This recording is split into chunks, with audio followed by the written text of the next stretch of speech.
come with me as we make a long black and a latte on the Turin MC3 Espresso machine. Now I've also got the Turin CF64V grinder that I'm using and a whole bunch of Normcore espresso gear to help me out. I'm going to be basing my espresso shots off of 20 grams in and around 40 to 45 grams out, and around 27 to 30 seconds is the ballpark.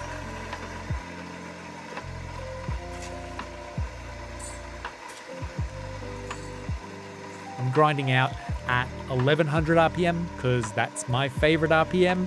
I do like to go lower occasionally. On the C64V, 800 RPM is the lowest you can go. Just going to quickly purge my group here. Where did I put that towel? There it is. Dry my portafilter and let's prepare our first dose. I do like this grinder because it has the bellows, but it also has the knocker on the side and the workflow out of the CF64V. I just find it so clean and easy to work in. Add my next dose for later on. We'll cold start that.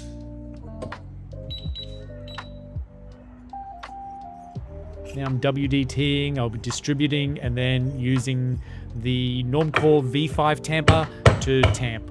I'm pretty sure this one's got the swirl on it. Let's go.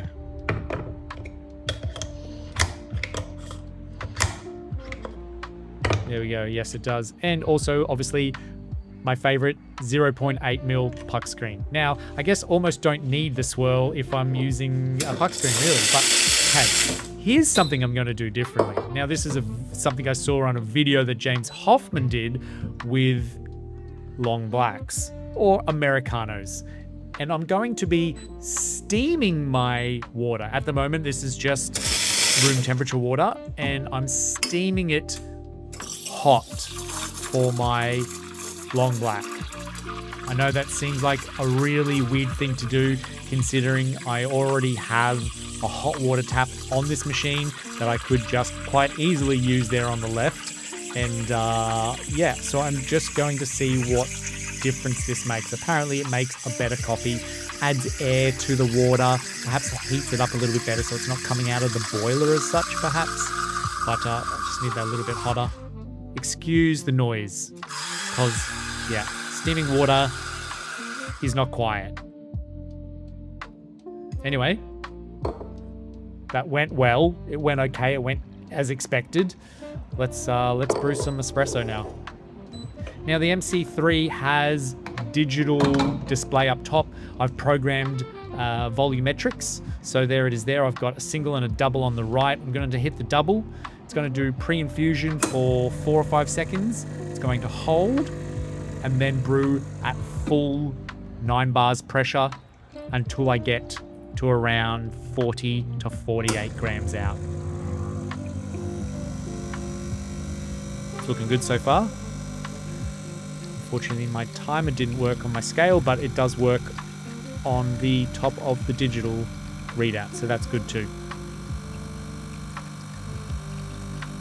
Let's go. Pretty happy with that. Yeah, bang on. All right. That's my long black with steamed hot water. Now it's time to grind out my second dose. We're going to make a latte now. Should really get a magnet for that. I've seen people use magnets to remove their puck screens. I just haven't got around to getting one. I think it's probably a good idea. Do try to remember to rinse this. The 0.8mm puck screens, they are by far my favorite, but they do hold on to a bit of coffee in those little divots inside the puck screen, so you do want to kind of rinse that every time. It's an unfortunate part of the setup.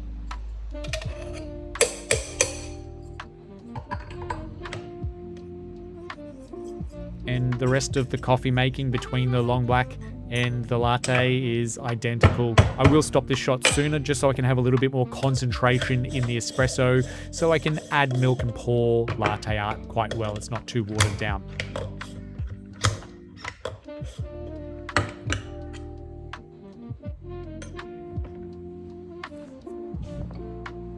with the MC3, you can program your pre-infusion, you can program your volumetrics. I could essentially have one button up there for my long black and another for my latte, which I find is very helpful. It also has automatic backflush and quite strong steam power, which you'll see in a sec. There we go, there's the pre-infusion. Starting full infusion now, which it'll say that on top of the readout as well.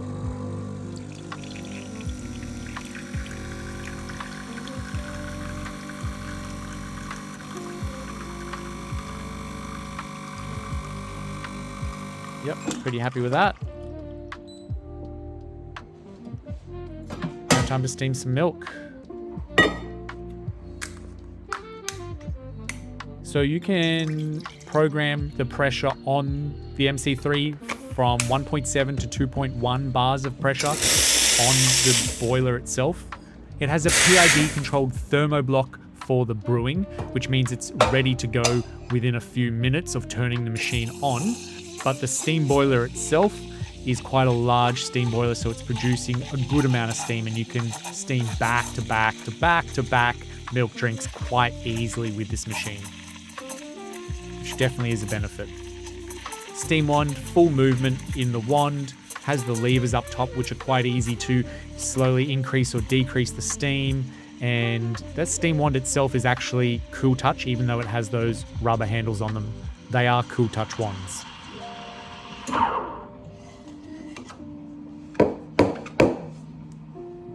Alright, let's make some latte art. I do like that the MC3 has quite a large drip tray as well, which is handy. Let's see what we've got here.